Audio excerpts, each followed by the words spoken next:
After a poor third quarter, the Utah Jazz burst out in the fourth on a 20-0 run and beat the Timberwolves for the third time in the month. Donovan Mitchell, oh my goodness, was he excellent. We're talking about it all coming up on POSTCAST.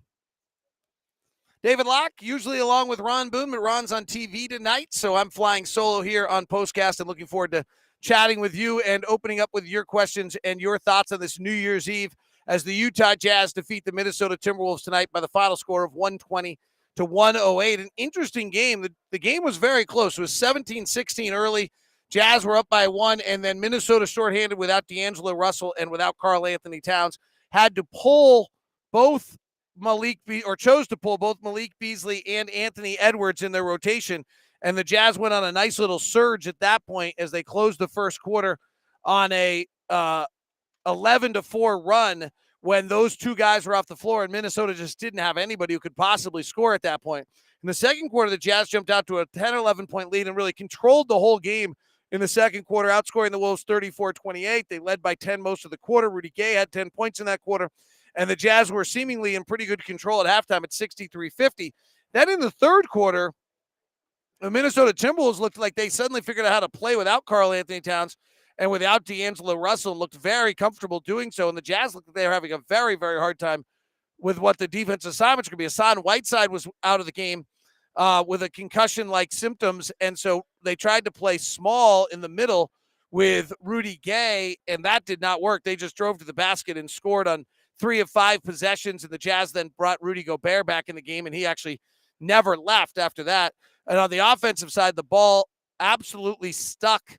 Got back into one-on-one. They were switching 1 through 5, and the Jazz really looked like they were struggling to make the right moves and the right reads in those circumstances. But in the fourth quarter, the Jazz came out. Donovan was just incredible. He finished, I believe, in the fourth quarter, Donovan, I think, had 12 points in the quarter. He finished with a season-high 39 tonight and was absolutely in control. He hit off-the-bounce threes. The one that jumps out to me is his catch-and-shoot three, which has eluded him all season long, came back tonight.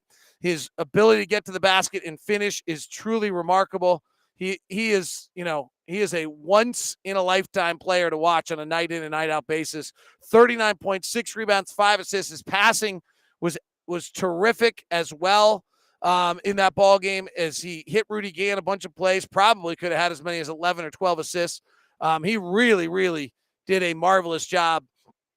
And that is the Jazz wrap up the month of December with only 2 losses in the whole month, the back-to-back 2 home losses. Otherwise, they were virtually perfect in the month. Minnesota wraps up the month, which is stricken by injuries and COVID and everything else, and they've got a super soft schedule coming up.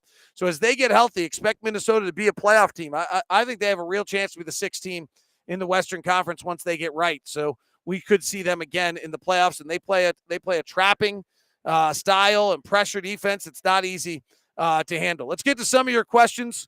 Landon says that Mitchell and Gobert were dominant, and they were. The thing that jumps out to me about that in that regard is when the season started, we talked about these two guys, and the one thing that jumped out to me is I thought that both of them had a chance to get better, and I think they both have. Rudy is a much, much better player, offensive player at that. Defensive player has always been great, but he's even doing more defensively. And then Donovan's a much better player than he was a year ago. He's really terrific in every way he's approaching this. The way he's, moving the basketball, the way he's finding open opportunities for people, the way he's aware of his teammates, and then his ability to finish and get to where he wants to is really something. Lacey says, Happy New Year. I want to hear the call on the block. I don't know what I think of the call on the block. I think I might have gotten a little over the top.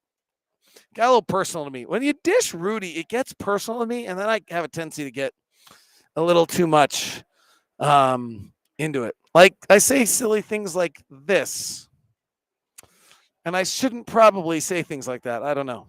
Del Toledo, I was impressed by the win. Rudy's the best defender of all time. It's right up there. We're watching special players. We're watching special players. Are Joe and Pascal being traded? No, Pascal's out for personal reasons, non-COVID related, and Joe has a sore back. And if you watch Joe, it looked like he had a sore back in the last game. So I think that, no, I don't, hey, they might get traded, but I don't think they're getting traded right now. I would say that. Fourth quarter was really special tonight. Chris is right. 20-0 run by the Jazz. They put the whooping down. And it was a dominating, awesome performance by the Jazz in that fourth quarter to defend. As Rudy said to his post game, really, the zero is what it starts on the defensive end, and that is a lot of it. Anthony Edwards didn't know where to go. Then they got going, and they ran to three. Bogey hit some shots. But it's really that's special. Only great teams go on 20-0 runs. They can keep talking. We can keep winning. Rudy blocked that shot to the moon for a reason. Show him, Rudy. He said he missed it in the first half, third quarter when he tried that same move, and was waiting for him to get it going. Trent Forrest runs the offense really well for a second-year player, getting closer to being trusted in the playoffs if needed. I think so. The lack of shooting in the playoffs, I think, gets exposed. I think when scouting reports are not as detailed game to game as they are right now, then I think you probably can do it. But I think he's doing a fabulous job at the playoffs, Andy. That might be another step for him. Just the lack of shooting could come to be a problem there. But he's been terrific, and the coaches have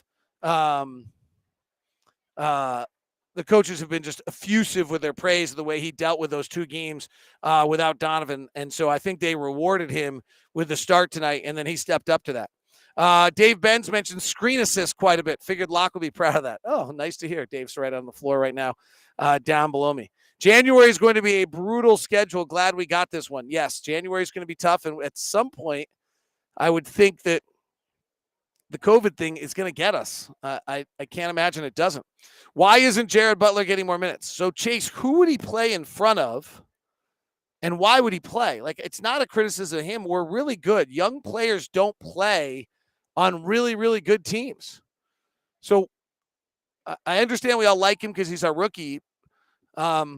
He is a second-round draft pick. Even more, very few second-round draft picks play on a good team. So I do wonder, excuse me, I do wonder who you think he would be playing in front of or for in those minutes. Bogdanovich continues to be a steadying force on this team, been very consistent addition. He's been just absolutely great. Absolutely fantastic. What did Beverly and Edwards shoot in the paint tonight? I do not have that final number for you. They certainly did not want to talk about that pregame when I tried to get Chris Finch to talk about it. They went 9 of 14 in the restricted area. They only took 14 shots in the restricted area all night. 23 games. My dad texts me and says, since November 3rd, I'm just reading this straight. My dad literally just texted me during the show. Since the November 13th, Jazz are 18-4. All four losses are at home. Last road loss was 11-7. All those four losses were by one play, and all were strange. 23 games until the All-Star break, 11 at home, 12 on the road. 6 of the 11 are early February, so January is tough with 11 of 16 on the road. That is accurate, Dad. Thanks. And unfortunately, I don't get to go on the road for any of them. So we'll be calling lots of games from arenas and wondering how the team is doing. Hope you're doing great. Sorry to not have Ron with us. He jumped over to TV tonight. We are excited to be back with you tomorrow. Warriors, Utes, Rose Bowl, Jazz, Warriors. What a day tomorrow. Be nice to yourself tonight. Don't get yourself in trouble. Have a good one.